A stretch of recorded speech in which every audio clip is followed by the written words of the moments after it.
Welcome back, students. In continuation with the chapter The Triangle and its Properties, let us understand today the properties of equilateral and isosceles triangle. Let's start with equilateral triangle.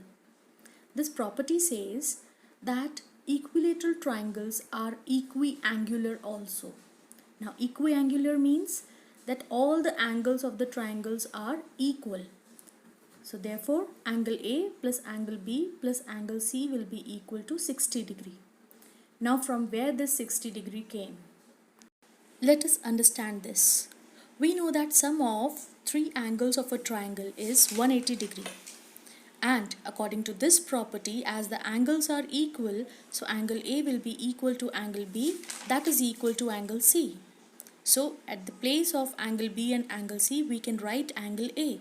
So the equation becomes angle A plus angle A plus angle A is equal to 180 degree.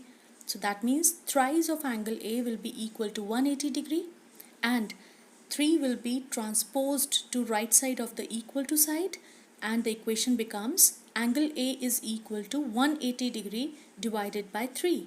So angle A is equal to 60 degree. Similarly, angle B and angle C will also be equal to 60 degree. Now let us understand property of isosceles triangle. It says that the base angles opposite to the two equal sides are equal. Let's understand this. We can see there is a triangle ABC in which AB and AC are two equal sides of an isosceles triangle. Now here angle B and angle C are the base angles which are opposite to sides AC and AB respectively. And according to this property, these two base angles are always equal in case of isosceles triangle.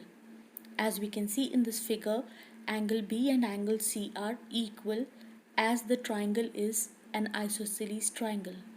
I hope you have understood this, students. Thank you.